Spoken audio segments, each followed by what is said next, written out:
Hey everyone, welcome back to Hampshire Spaniel training and to Honey's vlog. Before we get going and talking about that, anything that you see me doing in this session, product wise, dummies, belts, whistles, all that stuff's available on our Facebook page, Spaniel Training Kits. I'll put a link in the description on this video. And if you're struggling or you've got a new puppy or you're just struggling with a dog or you want some help, it might be worth looking to do my online training, which is all done through WhatsApp, working directly with me. Anyway, in this week's episode, it's gonna look quite similar to the last session that we did where I was in my garden doing backs with lefts and backs with rights and some ball work or some dummy work on the floor doing stop work. This is going to look very similar, except for there's one very contrasting difference. Up to now, we've always been turning the dog away from the retrieve that's out to the left or the right. And now we've got to set about trying to push the dog back with the same hand. I'm going to show you first of all without the dog, because it's going to be easier to explain that. And then we're going to go straight into the video from there. So let's get going. Right, so first of all, before I get the dog out, I'm going to try and show you what it is that I'm talking about. So up to now, so I'm going to use two dummies to show you an example. So we've got a back retrieve behind the dog there. And for example, we might have a left retrieve out to the side here. So up to now, the dog would have been facing me here. So the dog's facing me this direction. And up to now, if we're doing a back and a left, I was always using my right hand to get the dog to turn towards this fence to go back. Because if I was to use my other hand and the dog turns to go this way, the dog will see that retrieve and always want to pick that rather than that one. So up to now, we've always been pushing that way. So the dog turns to go back that way, and then we would do a left that way. And then if we turned it round the other way and we had a back retrieve there and a right-handed retrieve, I'd be using that hand once again to get the dog to turn away from this retrieve that would be out to the side. Now, at some point, I have to now get my dog turning with my left hand when there's a retrieve out to my left side. And this is where it gets a lot trickier. This drill can take weeks and weeks to get right. It's really important that my dog goes where I want, regardless of what else is out there or distractions there might be in place. It's really important. And I also want to be able to control which hand that I'm using, regardless of what else it thinks is going on. So we're at the point now where I'm now trying to push back with the left hand, and she will be desperate to go and get that one. And you'll see me doing this in the video that's coming up next. Right guys, so we're going to attempt to show you what's called a difficult back retrieve. I'm not going to try and speak too much in this because I want it to flow. Okay, so difficult back retrieve. So we're going to start off with a retrieve out to the left side. That's important that that one gets thrown first. Then we're going to put one behind her. That has bounced really awkwardly, which is really, really annoying. Really, I want it directly behind the dog, but we'll go with that for now. Now I've got to block this one to the left and try and get it to go back. So here we go. I'm trying to block that one because that is the one that she naturally wants to go for. So we're going to do two backs in a row. Good girl, sit. She's a bit flat because I've already done quite a bit of training with her. I'm going to put that one out behind her again. I'm still going to try and block this one. I'm stepping with this leg to block that one there. Now, what's key is that that one went out first. Honey, come on in. Good girl. We've just gone up to the slightly bigger dummy now. She still hasn't got her adult teeth. Sit. So we're going to do one more with the back. So I'm throwing it down that side of her because I want her to look that way. I might take the little step slightly out now. Look. Good girl. Good girl. Well done here, honey.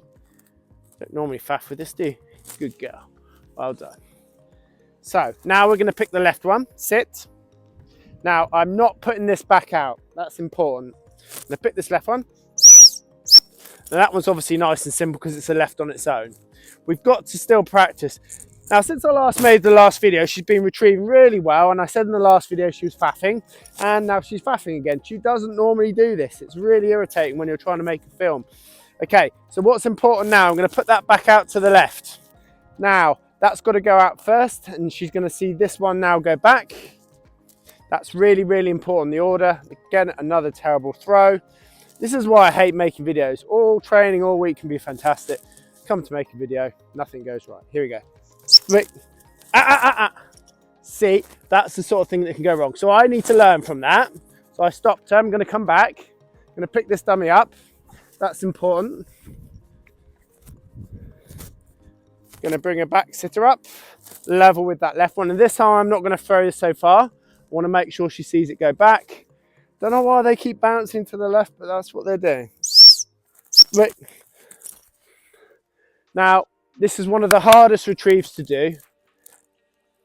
Honey, I think she knows I've got the camera out. That's what it is. At home, you do not do this. Right. So I'm going to put this one back out again. So again, I'm going to throw that behind her. That was a better. I managed to not leave that in my hand. So at the moment, I'm doing 2 to 3 back retrieves for every left that I'm picking. When you're doing it on this side, your dog naturally just wants to go left and pick that one. So it takes time.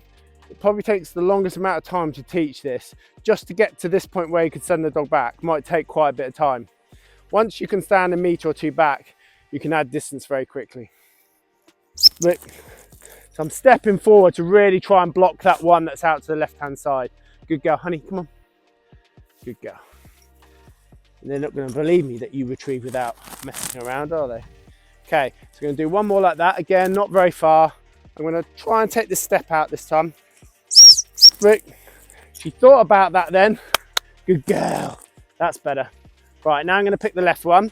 Now, when I pick the left one, this one goes back in my bag so that it can be the last one that I throw out. So I'm going to sit her up. I'm going to put this back one out again. Nice and low, not too far. I'm going to try and have a little gap this time, so I'm not going to block it. We'll see if she goes. Right. Yeah, good. Now, once they get good, good girl, good girl. Once they get good, you can reduce the amount of back retrieves you do before you pick the left one. So I'm going to pick the left one this time. Let her have that one. Good girl, good girl. I'm gonna bring her back around again, sit her up. Put this left one back out again. Put the back one back out. I don't know what it is about them bouncing that way. Right, here we go. Right. Ah! Again, I was getting a bit cocky there. I'm gonna block her on that this time. Try again. Right. Blocking with that leg makes a massive difference. Good girl. Now, normally I haven't done this up here very much. I've mainly been doing this at home in my garden. She's been a lot better, but it just takes a little bit of time. So I'm going to put one more back behind her. Right. Good girl, here. Good, well done. Okay, sit. Okay. So I'm going to put this one out. I'm really going to test the situation this time. So I'm going to pick that left one.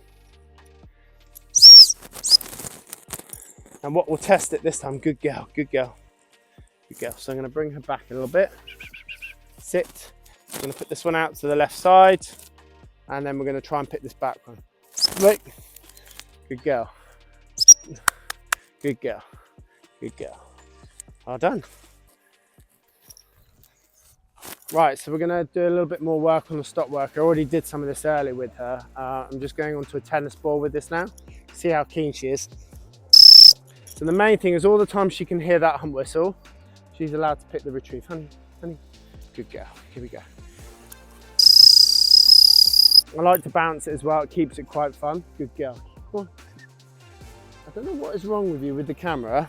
I get this with my online clients. They say they get the camera out and the dog just messes around. Good girl. Here, good girl. Because you don't do this on a training. Good girl.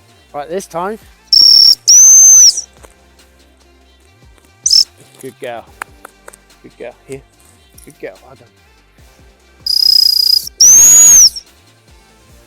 Lead that. Good girl. So I want to be able to call her away from that retrieve and not her think every time that I've stopped her that she'll get to pick it. So I'm going to tell her to sit now.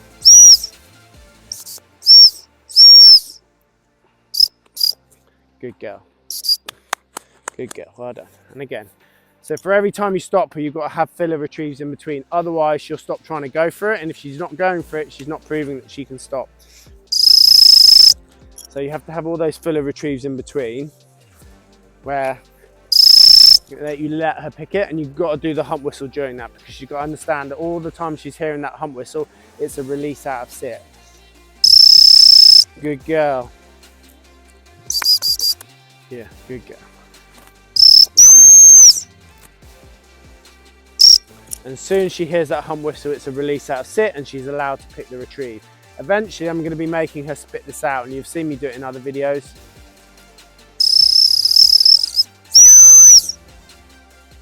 Leave that.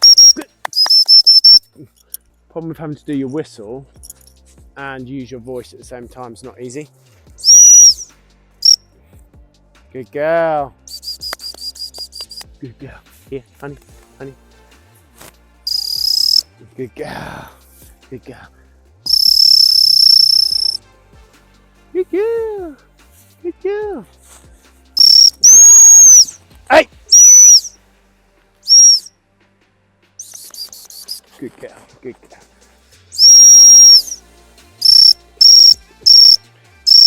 Good girl. Good girl. We're getting there, aren't we? So soon I'll get her stopping right on top of the retrieve, and then the next stage will be making her spit it out. Good girl. I've got to do this carefully. If she shows you signs, going for a wee, if she shows you signs of hesitation, you've got to stop stopping her, so that she's all the time she's trying to get it, and the only time she stops is when you blow that stop whistle. Oh, you caught it in my hand there, didn't you? So when you've done a bit of this in a session, they can start very quickly not wanting to pick it. So you've got to then stopping them basically. But we're getting there slowly, you get the idea anyway. Good girl, well done. Sit, heel. Good girl, good girl. Anyway, I hope you've enjoyed this latest of Honey's vlogs. Should be another one in a couple of weeks. I'm hoping to have progressed that on. At the moment, she's still making a few mistakes, and that will be like that for a little while. It's always the hardest to get the first couple of meters. Once you get a couple of meters, that distance increases quite quickly, but it can take quite a few weeks to get to that point. So I'm going to be working on that. I'm also working on the hunting as well, separately, hunting for tennis balls and little rabbit skin retrieves. So I'm going to try and also obviously try and show you some of that progression as we go. Don't forget, if you want any product, Spaniel training kit. If you're looking for any help online training, then Hampshire Spaniel Training, all on Facebook. Send me a message on there and I'll do my best to help you. Otherwise, don't forget to subscribe, like, any questions, stick them in the description below. Otherwise, happy training, guys.